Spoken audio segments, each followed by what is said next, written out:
కుంభకోణంలో కట్టలు కట్టలు లెక్కేస్తున్నారు, టీవీలలో వస్తున్నాయి, నాయకులు చెప్తున్నారు అక్కడ 2000 రూపాయల నోట్లు ఉన్నాయి, అవి మొన్న ఎట్లా పంచుతామని చెప్పి. అరే పిచ్చోళ్ళారా, అది మీరు 19 నుంచి నొక్కిన డబ్బురా, అది దాని వీడియోలు అక్కడ దొరికినాయని చెప్తున్నాం.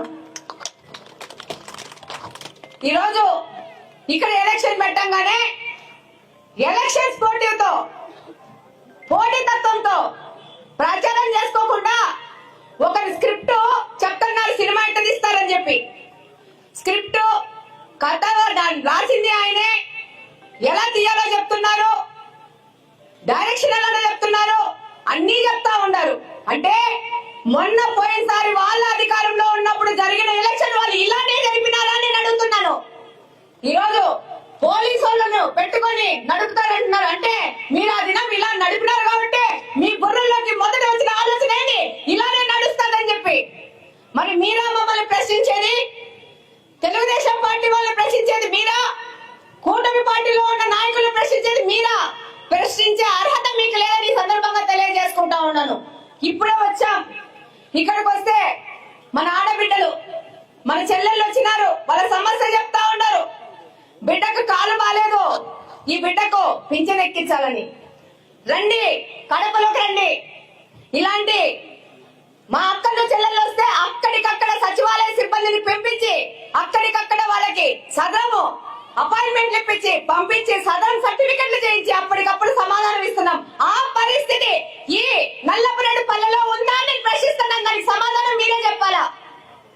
ఈ రోజు వచ్చి చెప్తా ఉన్నారు మాకు శాంక్షన్ అయిన ఇంట్లో పెండింగ్ బిల్లులు కూడా మాకు పడలేదని.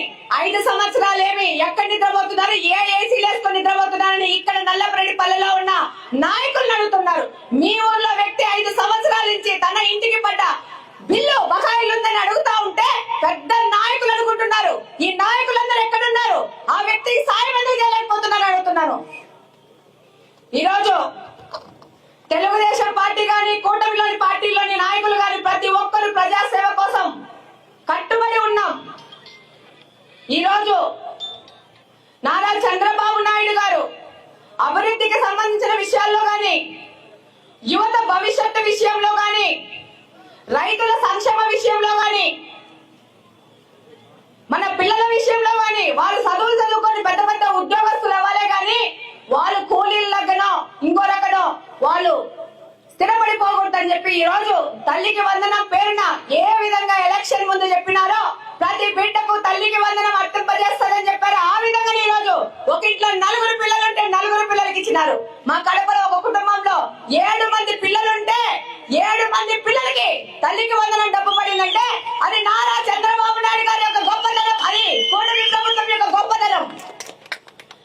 నాయకుడు అన్నాడు, పాపా నీకొస్తున్నా, చిన్నబాబు నీకొస్తున్నా, చిట్టి తల్లి నీకొస్తుందని. మరి ఈ నాయకుడు ఎక్కడున్నాడు? ఆ చిట్టి తల్లి ఇక్కడే ఉంది, ఆ చిన్నబాబు ఇక్కడే ఉన్నాడు, ఆ చెల్లెని ఇక్కడే ఉంది, ఆ అన్న ఇక్కడే ఉన్నాడు. తల్లికి వందనం తీసుకొని సంతోషంగా ఉన్నారు ప్రతి ఒక్క తల్లిదండ్రి, ప్రతి ఒక్క విద్యార్థిని మరొకసారి తెలియజేసుకుంటా ఉన్నాను. వాళ్ళు వాళ్ళ పనులు చెప్పుకోవాలి, అంతేగాని పక్కన ప్రతిపక్షాన్ని వాళ్ళు మళ్ళా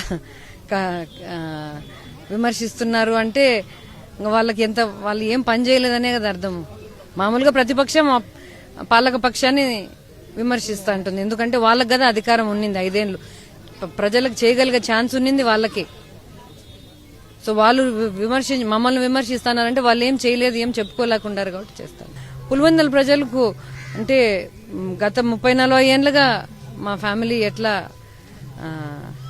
వాళ్ళకి ఏం అవసరం ఉన్నా కూడా మేము స్పెషల్ గా హామీ ఇకపోయినా వీఆర్ దేర్ ఫర్ దెమ్, మేము వాళ్ళకి అందుబాటులో ఉంటాం ఎప్పుడు.